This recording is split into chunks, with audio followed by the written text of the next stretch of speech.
सो hey guys, कैसे हो आप सब।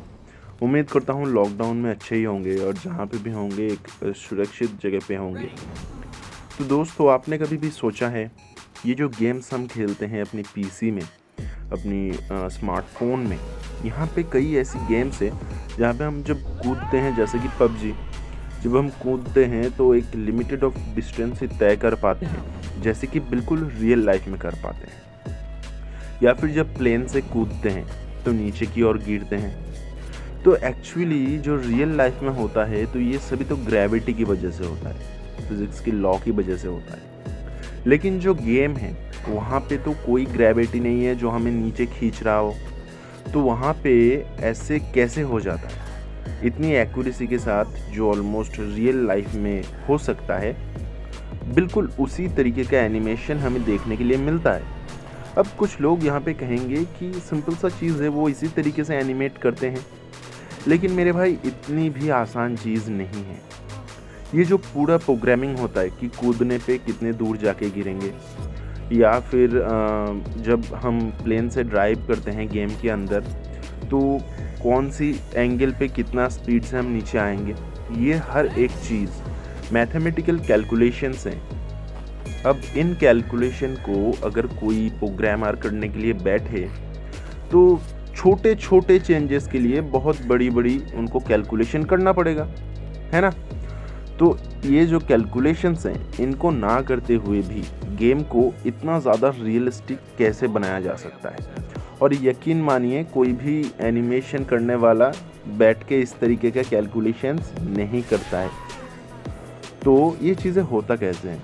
तो ये जो प्रोग्राम होता है या फिर ये जो एनिमेशंस होते हैं, इनको कहा जाता है 3D फिज़िक्स। जो एनिमेशन अब गेम के अंदर प्ले करते हैं, जो ग्रेविटी को दर्शाता है, उन चीज़ों को कहते हैं 3D फिज़िक्स। अब 3D फिज़िक्स को अप्लाई करने के लिए गेम के अंदर एक इंजन का इस्तेमाल किया जाता है जिसका नाम है 3D फिज़िक्स इंजन, या फिर इसको फिज़िक्स इंजन भी बोला जाता है। अब ये जो फिज़िक्स इंजन है, ये क्या करता है, ये सबसे इम्पोर्टेंट सवाल है और इसी के साथ जुड़ा हुआ है हमारी गेम की एनिमेशंस। अब देखिए, जो ये फिज़िक्स इंजन है, इसके बारे में एक लिंक मैं डिस्क्रिप्शन में छोड़ दूंगा, चाहे तो आप वहां से जाके पढ़ सकते हैं, और नहीं पढ़ना चाहते तो यहाँ से सुन लीजिए। हमारी जो जंप्स हैं, जो छोटी छोटी चीज़ों को बदलने की वजह से जो कह सकते हैं आप, जो चेंज आएगा, जो मैथमेटिकल चेंजेस आएंगे स्पीड में या फिर लैंड करने की जगह में, तो इन सभी चीज़ों को तय करता है ये 3D फिज़िक्स इंजन। ये क्या करता है, बहुत सारी इक्वेशंस करता है मैथ्स का, और हर एक छोटे से छोटे चेंजेस के लिए एक एक जगह बना देता है।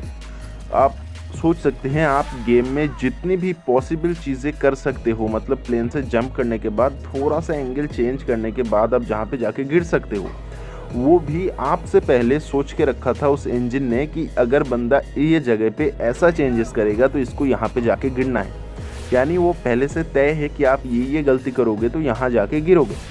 तो इस तरीके से जो ये इंजन है, ये बहुत सारे मैथमेटिकल्स इक्वेशंस को बनाता है, और इन इक्वेशंस के थ्रू आप गेम में जो अपनी मर्ज़ी से चेंजेस करते हैं, उसके वजह से आपकी गेम भी अलग दशा में चलती है।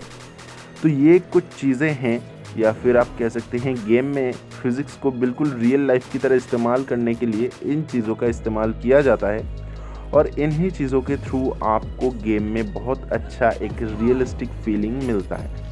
तो आप मुझे बताइएगा कि आपको पहले से पता था 3D फिज़िक्स के बारे में, और अगर नहीं पता था, आपने अभी अभी इसके बारे में ज्ञान प्राप्त की है, तो प्लीज़ इस वीडियो को एक लाइक कीजिएगा।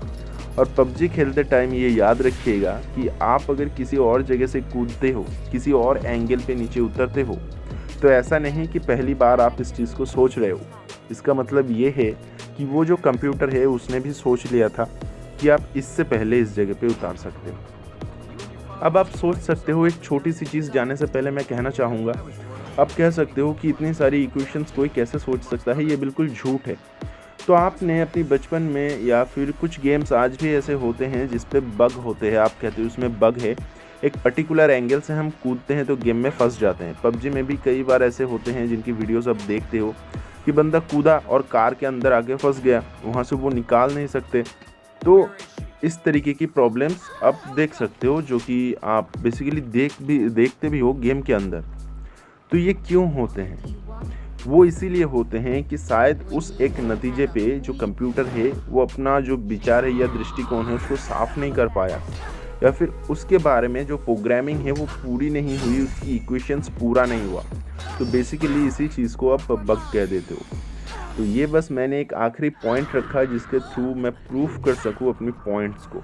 और आप अगर चाहो तो उस डिस्क्रिप्शन में दी गई लिंक से आप उस आर्टिकल को पढ़ सकते हो।